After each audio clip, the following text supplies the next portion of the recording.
तो दोस्तों, एक और नया दिन और मैं बलजीत परमार हाजिर हूँ एक नई कहानी, एक नया किस्सा लेकर। आज हम बात करेंगे जिसको कहा जाता है कि वो दाऊद का मेंटर है, दाऊद को संभालने वाला, बनाने वाला, देख रेख करने वाला।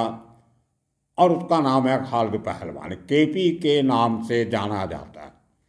लेकिन अगर आप उस शख्स की, उसका कैरियर ग्राफ देखे, कैसे मुंबई में आके कैसे कैसे काम किया, तो ऐसा कहीं नहीं लगता कि वो सिर्फ दाऊद का मेंटर है।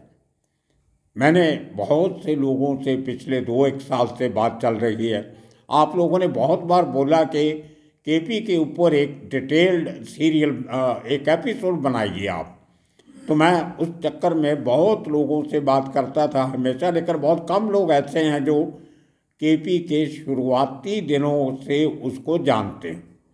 अब जैसे आपको मालूम है कि पिछले कुछ दिनों से कुछ लोग पुराने साथ में जुड़े हैं इतने सालों के बाद, जिन्होंने वो ज़माना देखा है 1970 से लेके 1980 तक, जो बोरी मोहल्ले का सीन था, जहाँ पे दाऊद का ऑफिस हुआ करता था एक ज़माने में, और इनकी फैमिली भी वहाँ नज़दीक ही रहती थी। और बहुत से लोगों से ये बातचीत होते होते कुछ बातें उभर के सामने आने लगी। सबसे बड़ी बातें कुछ ऐसी हैं कि बेसिकली खालिद पहलवान भोपाल के रहने वाले हैं, वो तो मुझे भी मालूम था। एक छोटा सा वाक्य आपको सुना देता हूँ। एक बार मैं दुबई था अपने मित्र रहमान के साथ, और उन्हीं दिनों में भोपाल के जो उस समय के सबसे बड़े जो पठानों के नेता गिने जाते थे, जिरगाए हिंद के जो भोपाल की शाखा देखते थे, रूसी भाई पठान, उनसे मेरी बहुत अच्छी दोस्ती थी। मैंने पहले भी शायद किसी एपिसोड में इस बात का जिक्र किया हुआ। रूसी भाई पठान को भी अनक्राउंड किंग ऑफ भोपाल कहा जाता था। बहुत दलेर पठान थे, हालांकि जान बॉडी में कोई बहुत बड़े पहलवान शरीका नहीं थे। आम आदमी 5 फुट 5, 5.5 इंच हाइट, लेकिन इतनी चलती थी उनकी पूरे मध्य प्रदेश में कि मैंने तो खुद देखा है। एक बार गया था भोपाल में, तो उनके घर पे भी गया, लेकिन उन दिनों में वो वांटेड चल रहे थे। वांटेड भी भोपाल में नहीं, गुजरात के किसी केस में, किसी गुजरात पुलिस उनको ढूंढने आई हुई थी। उनके घर के चारों तरफ घेरा डाल के रखा हुआ था। घर में घुसने की हिम्मत नहीं हो रही थी कि बाहर निकलेंगे, अंदर जाएंगे तो पकड़ेंगे। लेकिन रूसी भाई के घर के चारों तरफ जो छोटे छोटे घर थे बस्ती में, उनके अंदर अंदर से एक रास्ता बनाया हुआ था, जो तकरीबन 1 फरलांग बाहर जाके एक रेती बजरी की दुकान में जाके निकलता था। तो हम लोग वहाँ बैठे थे। रूसी भाई ने फ़ोन पे, उस ज़माने पे लैंडलाइन फ़ोन हुआ करता था, मैसेज दे दिए कि आप वहाँ पे बैठो, मैं आ रहा हूँ। तो हम लोग वहाँ बैठे। रूसी भाई पता नहीं कहाँ से गलियों वलियों से निकल के आ गए वहाँ। उसमें कुछ अंदर अंदर छोटी मोटी, एक घर से दूसरे घर जाने के लिए सुरंग भी बनी हुई थी छोटी मोटी कोई, वो बाद में दिखाई हमें उन्होंने दूसरे दिन। तो वहाँ से हम लोग हमारी गाड़ी में बैठ के, मेरे एक मित्र मेरे साथ थे, भूषण मदान, और हमारा ड्राइवर था। हम बाई रोड मुंबई से पंजाब आ रहे थे, तो रास्ते में हम वो इंदौर से होते हुए रास्ता थोड़ा सा बदल के रूसी भाई को मिलने भोपाल चले गए। तो वहाँ से हमें वो उसके भोपाल के नज़दीक एक बुद्ध धर्म का बहुत बड़ा स्तूपा है, वहाँ पे हमें लेके दिखाने के लिए।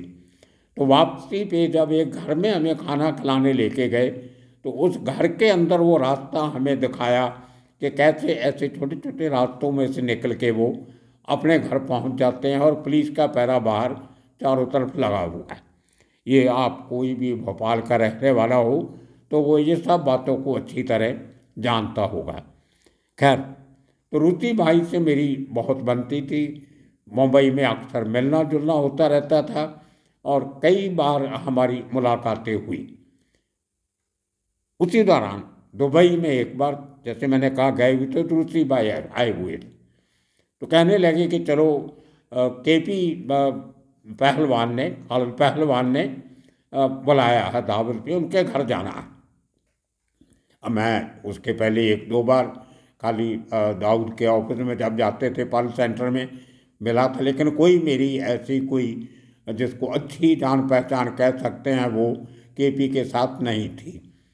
मुझे कभी ज़रूरत भी नहीं पड़ी ऐसी, कभी उनका कोई ऐसा कोई क्राइम वाला कोई ग्राफ नहीं था जिसकी रिपोर्टिंग करनी पड़े, उनसे बात करने का कभी मौका मिले वो भी बात नहीं थी।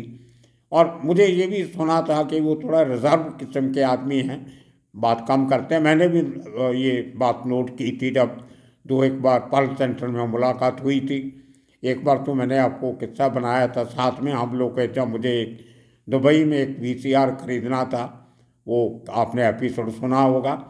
तो खैर, तो ज़बरदस्ती रूसी भाई मुझे भी साथ में ले गए, तो केपी के घर में हम लोग गए। ये मैं एक किस्सा एक्चुअली भूल गया था, आज ही मेरे एक मित्र मुंबई में उनसे मेरी बात हो रही थी, उन्होंने ये याद करवाया वाक़या कि जब वो भी उसी फंक्शन में दुबई गए हुए थे जिसमें हम गए हुए थे, उनको ये किस्सा याद था, उन्होंने सुनाया। क्योंकि उसमें कोई बड़ी बात हुई नहीं थी, कोई ऐसी बड़ी चर्चा नहीं थी जिसको रिपोर्ट किया जा सके, शायद इसीलिए वो छोटी सी मीटिंग उस दिन की मेरे जहन से निकल गई थी। तो मुझे अब अभी भी थोड़ा सा याद है कि हम गए थे उनके घर पे, लेकिन ज़्यादा जो बात थी वो रूसी भाई की और खालिद पहलवान की हुई, क्योंकि दोनों एक ही शहर के थे, भोपाल के रहने वाले, जहाँ रूसी भाई का बहुत बड़ा नाम था और खालिद पहलवान को शायद इतने लोग नहीं जानते होंगे। खालिद पहलवान तो बहुत लंबी चौड़ी पर्सनैलिटी वाले आदमी थे, पहलवान थे, वेल बिल्ट। और मुंबई में मुझे लगता है कि शायद वो फिल्मों में काम करने के लिए सबसे पहले आए, हालांकि ये बात कभी उन्होंने बोली नहीं। उन्हीं दिनों में जब मुंबई में आके वो रहने लगे, तो ये तो पता है कि 3-4 फिल्मों में काम किया था। उनमें से खून पसीना थी अमिताभ बच्चन की फिल्म, जिसमें अमिताभ के साथ उनकी कोई फाइटिंग का सीन भी है। मुझे मेरे दोस्तों ने आज बताया जिनसे मैं बात कर रहा था, मैं तो फिल्में देखता नहीं, आपको बता चुका हूँ। उस फिल्म में कोई उनका सीन था, और भी 3-4 फिल्में की हैं। लेकिन मुंबई में आके उन्होंने वासु दादा, जो उस जमाने के बहुत बड़े माने हुए आदमी थे अपनी कम्युनिटी में, वो भी पहलवान थे, उनके साथ इनकी मिलना जुलना होता है। और वासु दादा जो थे वो अगरीपाड़ा इलाके में, बॉम्बे सेंट्रल अगरीपाड़ा के बीच में एक जो YMCA ग्राउंड है उसके पास उनका बेंगलो हुआ करता था। उससे एक बेंगलो छोड़ के रहमान खान पठान और उनकी जो फैमिली थी उनका बेंगलो था वहाँ पे गोला हाउस। तो इनकी काफ़ी मुलाकातें होती रही, वहाँ पे सब जानते थे एक दूसरे को। तो उनके साथ थोड़े दिन रहने के बाद एक शुक्ला जी स्ट्रीट एरिया है बॉम्बे में, रेड लाइट डिस्ट्रिक्ट है, उसको पीला हाउस भी कह देते हैं, पीला हाउस और शुक्ला जी स्ट्रीट में, वहाँ पे शाकुर और गफूर दो भाई बहुत बड़ा कॉर्नर पे ड्रग का धंधा किया करते थे। जो शाकुर था वो पहलवान भी था, उसको भी रेसलिंग का शौक था। तो उसकी वासु दादा के पास मुलाकात हो जाती है केपी के साथ। तो कहते हैं मैं भी पहलवान, आप भी पहलवान, चलो हम मिलके कुछ काम धंधा करते हैं, अपनी दोस्ती आगे बढ़ाते हैं। तो अब केपी साहब ने वहाँ शाकुर से दोस्ती कर ली। शाकुर के मन में बात कुछ और थी। एक्चुअली आप जो ड्रग का धंधा आप करते हो ओपनली स्ट्रीट के कॉर्नर पे, तो बहुत सा आपके दुश्मन भी होते हैं, निगाह में आते हो। उसी तरह एक शाहिद और उसका भाई थार्ब गली में रहते थे, उनका स्मगलिंग का काम था। उनकी किसी बात से शाकुर और गफूर जो शकूर और गफूर भाइयों से अनबन हो गई। तो हर 3-4 दिन के बाद उनके गैंग की आपस में लड़ाई होती थी। वो ज़माना था सोडा वाटर की बॉटल और बल्ब फेंकना, ट्यूबलाइट, पत्थरबाजी, इस किस्म से एक दूसरे के ऊपर हमले किए जाते थे। उसको स्ट्रीट फाइट कहा जाता था, गली के झगड़े। तो शाहिद और उसका जो भाई था, ये दोनों अपने लड़कों को लेके शुक्ला जी स्ट्रीट जाते थे, नज़दीक ही यार, गली से ज़्यादा दूर नहीं। तो वहाँ जाके झगड़े करने और मारामारी करना, और शकूर को ये बात का थोड़ा था कि अगर मेरे साथ मेरे जैसा एक और पहलवान हो तो ये भाइयों की हिम्मत नहीं होगी हमारे ऊपर हमला करने की। अब केपी की एक जो नेचर है, जो उनका जो ज़िंदगी का फलसफा है, वो जो मैंने स्टडी किया है इतने लोगों से बात करने के बाद, वो एक थोड़ा सा सेल्फलेस है। वो अपने बारे में कम सोचते हैं, दूसरों की जिससे दोस्ती हो गई उसकी मदद करने के लिए बहुत आगे तक बढ़ जाते हैं, बिना किसी लालच के, बिना किसी शर्त के। जितने दिल मिला तो उसके हो गए। और मैंने बहुत से लोगों से उनकी बहुत सी बातें सुनी हैं, ऐसी ऐसी कहानियाँ मैं अगर सुनाने लगूँ तो शायद 3-4 एपिसोड बन जाएं, जो लोगों ने किस्से सुनाए पिछले 15-20 दिन में, जो जिन लोगों ने केपी के साथ काम किया हुआ। अब शायद वो मेरी उम्र के हैं, 70-72 साल के, लेकिन उनके यंगस्टर भी जो थे बहुत जूनियर, जिनके लिए केपी ने बहुत कुछ किया ज़िंदगी में, वो लोग अपने अपने किस्से सुनाते रहते हैं। ये वही दौर था जब शकूर गफूर की मदद के लिए उन्होंने ये काम किया। उन्हीं दिनों में दाऊद इब्राहिम और पठान गैंग की दुश्मनी शुरू हो जाती है। तो उस चक्कर में कहा यह जाता है कहानी में कि जो दाऊद के वालिद थे इब्राहिम खासकर, उन्होंने दाऊद को बोला कि ये जो पहलवान है खालिद पहलवान, इसको बड़े भाई की तरह मानना, और उम्र में बड़ा भाई था भी वो, 6-7 साल का फ़र्क है उम्र का, तो इनको कभी इनके खिलाफ मत जाना, ये बहुत अच्छा इंसान है, इसके साथ बना के रखना, इज्जत से इनके साथ रहना। ये पता नहीं, ये मुझे बहुत 4-5 लोगों ने ये बात बताई। मैंने तो कभी पूछा नहीं, कभी ना दाऊद से पूछा ना खालिद पहलवान से पूछा ये बात आपकी दोस्ती कैसे हुई, लेकिन ये बात पक्की है कि उसने कभी किसी को अटैक करने की बजाय अपने आप को डिफेंड किया है हमेशा। हालांकि बहुत से काम किए खालिद पहलवान ने, लेकिन उसने हमेशा रिटेलिएट किया, पहले बार नहीं किया किसी पे। अब जब मैं अपनी एक मुलाकात दाऊद इब्राहिम से याद करता हूँ, जिसका बहुत बार मैंने जिक्र किया, कि जब मैंने दाऊद को पूछा था कि आप ये खून खराबा क्यों करते हो, ये मारा मारी क्यों करते हो, तो उसका जवाब था कि मैंने कभी पहल नहीं की, मैंने सिर्फ जवाब दिया है, और जवाब मैं बहुत ठोक के देता हूँ। आज जब मैं केपी की खालिद पहलवान की बात करता हूँ तो मुझे लगता है ये करैक्टर बेसिकली खालिद पहलवान का था, और दाऊद ने ये करैक्टर जो है वो केपी से सीखा। बड़ा भाई होने के नाते बड़े भाई से कुछ अच्छी बातें सीखी, ये मुझे ऐसा लगता है। देखो, अब जब किसी सब्जेक्ट को स्टडी करते हो तो आपको हर पहलू पे देखना पड़ता है। क्राइम की जो दुनिया है वो सिर्फ खून खराबे की नहीं है, वहाँ रिश्ते भी होते हैं, बड़े छोटों का इज्जत भी रखी जाती है, दुश्मनियाँ भी होती हैं, प्यार मोहब्बत भी होती है, लेना देना भी होता है। तो ये बहुत सा ताना बाना बहुत अजीब ढंग से बुना गया होता है, और कई बार दुश्मनियाँ ऐसी भी होती हैं जो भूल भला के गले लग जाते हैं, कुछ दुश्मनियाँ ऐसी होती हैं जो अंजाम तक पहुंच जाती हैं। तो खालिद की जो पहलवान की जो दोस्तियां उसकी ज़्यादा गिनाई जा रही हैं, दुश्मनियां बहुत कम। और मैंने जितने भी किस्से सुने उनमें ये वाकया ये बात पाई गई कि खालिद पहलवान ने कभी भी अपनी ज़िंदगी में पहल नहीं किया।